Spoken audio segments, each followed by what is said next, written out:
ഈ സംഗീത മനസ്സിൽ എന്ന് പറഞ്ഞപ്പോഴാണ് ഇന്നലെ DVS ആരുടെ വിഷയത്തിൽ പ്രതികരണം കൊടുത്തിരുന്നത്. അത് ഞാൻ പറഞ്ഞിട്ടുണ്ട്. പക്ഷേ അതിനെക്കുറിച്ച് എൻ്റെ മനസ്സിനെ കുറിച്ച് മാർക്കിടാൻ രാകേഷിനാരും ചുമതലപ്പെടുത്തിയിട്ടില്ല. പക്ഷേ ഇന്നലെ മുഖ്യമന്ത്രി സ്ത്രീത്വത്തിനെ കുറിച്ച് കൂടുതൽ വാചാലനായിട്ടുണ്ട്. അതിന് ഞാൻ മറുപടി പറയാം. ബാക്കിയുള്ള ഞാൻ ഇന്നലെ പറഞ്ഞ തന്നെ അത് ഒരു മാറ്റമില്ല. കെ മുരളീധരൻ്റെ വാക്കുകളാണ്.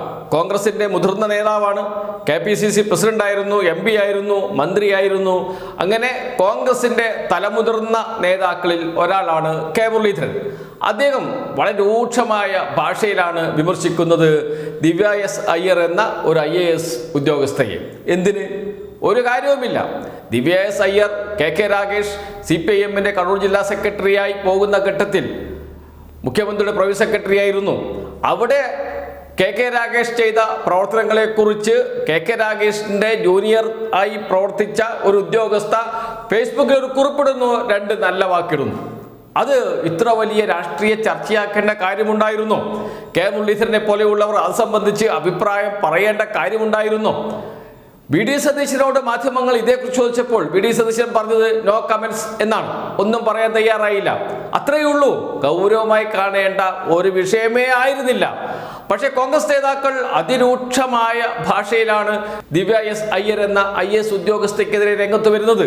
ആരൊക്കെയാണ്? കെ മുരളീധരൻ വാക്കുകൾ കേട്ടു, ജ്യോതികുമാർ ചാമക്കാല എന്ന് തുടങ്ങി യൂത്ത് കോൺഗ്രസിന്റെ നേതാക്കൾ വരെ രംഗത്ത് വരികയും കോൺഗ്രസിന്റെ സൈബർ ഇടങ്ങളിൽ വലിയ ചർച്ചയായി മാറുകയും വലിയ സൈബർ ആക്രമണം ദിവ്യ എസ് അയ്യർ എന്ന IAS ഉദ്യോഗസ്ഥയ്ക്കെതിരെ ഉണ്ടാവുകയും ചെയ്യുന്നു. ലക്ഷ്യം എന്താണ്? മുഖ്യമന്ത്രിയാണോ? KK രാഗേഷാണോ? അതല്ല ദിവ്യ എസ് അയ്യരാണോ? മുഖ്യമന്ത്രിക്കെതിരെ ഒരു വിമർശനം ഇതിലൂടെ കൊണ്ടുവരേണ്ട കാര്യമില്ല. പിന്നെ KK രാഗേഷിനെതിരെയും ഉയർത്തിക്കൊണ്ടുവരേണ്ട യാതൊരു ആവശ്യവുമില്ല. മുഖ്യമന്ത്രിയുടെ ഓഫീസിൽ നിന്ന് രാജിവെച്ച് CPIMൻ്റെ കണ്ണൂർ ജില്ലാ സെക്രട്ടറിയായി പോകുമ്പോൾ വലിയ രാഷ്ട്രീയ ചർച്ചയൊന്നും ആക്കേണ്ട കാര്യമില്ല. KK രാഗേഷിനെ നേരിടേണ്ട ആവശ്യവും കേരളത്തിലെ മുതിർന്ന കോൺഗ്രസ് നേതാക്കൾക്ക് ഇല്ല. സംസ്ഥാന സെക്രട്ടറി ആയിട്ടൊന്നുമല്ലല്ലോ വരുന്നത് KK രാഗേഷ്, കണ്ണൂർ ജില്ലാ സെക്രട്ടറി ആയിട്ടാണല്ലോ. അതുകൊണ്ട് തന്നെ അത്തരമൊരു ആക്രമണം നടത്തേണ്ട കാര്യമില്ല. പക്ഷേ ലക്ഷ്യം ദിവ്യ എസ് അയ്യരോ മുഖ്യമന്ത്രിയോ KK രാഗേഷോ അല്ല, അത് ശബരിനാഥാണ്, ദിവ്യ എസ് അയ്യരുടെ ഭർത്താവാണ്. എന്തുകൊണ്ടാണ്? മുതിർന്ന കോൺഗ്രസ് നേതാവ് G കാർത്തികേയന്റെ മകനാണ് ശബരിനാഥൻ. ദിവ്യ എസ് അയ്യരുടെ ഭർത്താവ് കൂടിയാണ്. ശബരിനാഥൻ മത്സരിക്കുന്ന മണ്ഡലമുണ്ട്. ആ മണ്ഡലത്തിലേക്ക് നോട്ടമിട്ട് നിൽക്കുന്ന നേതാക്കളാണ് ആരൊക്കെ? കെ മുരളീധരനും മറ്റൊന്ന് ജ്യോതികുമാർ ചാമക്കാലയും. ഈ 2 പേരുമാണ് ഏറ്റവും രൂക്ഷമായ ഭാഷയിൽ ദിവ്യ എസ് അയ്യർക്കെതിരെ രംഗത്ത് വരുന്നത്. അതിന് പിറകിൽ കൃത്യമായ രാഷ്ട്രീയമുണ്ട്. KS ശബരിനാഥനെ വെട്ടുക എന്നത് മാത്രമാണ് അവരുടെ ലക്ഷ്യം. അടുത്ത തവണ അരുവിക്കരയിൽ നിന്ന് മത്സരിക്കണം. കെ മുരളീധരൻ വട്ടിയൂർക്കാവാണ് ആദ്യം നോക്കിയത്. കാരണം വട്ടിയൂർക്കാവ് അദ്ദേഹം നേരത്തെ മത്സരിച്ച് ജയിച്ച മണ്ഡലമാണ്.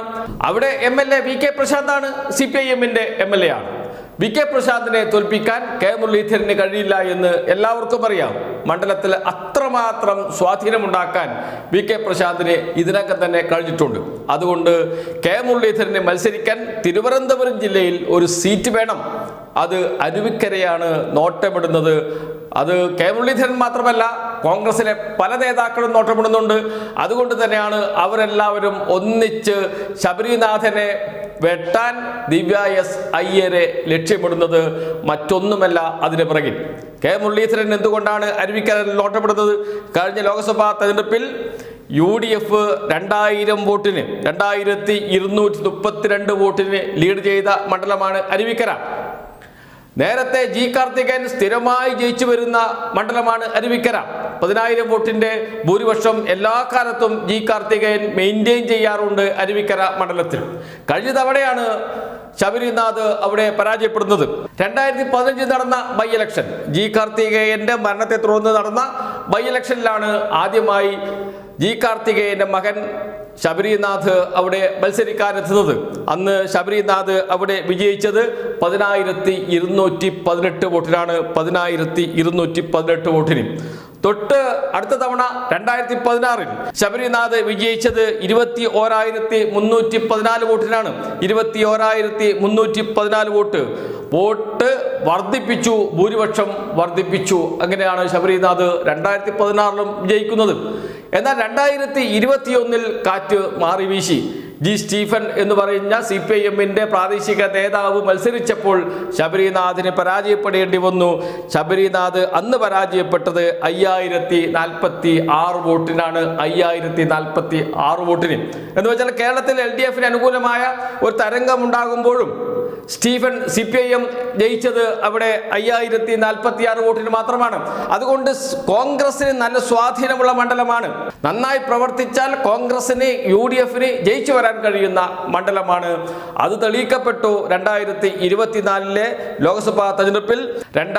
2232 വോട്ട് ലീഡ് ചെയ്തു UDF സ്ഥാനാർത്ഥി അടൂർ പ്രകാശ് VS ജോയിയേക്കാളും. അതുകൊണ്ട് നേരത്തെ പറഞ്ഞതുപോലെ UDF-ന് നല്ല സ്വാധീനമുള്ള മണ്ഡലം തന്നെയാണ് അരുവിക്കര.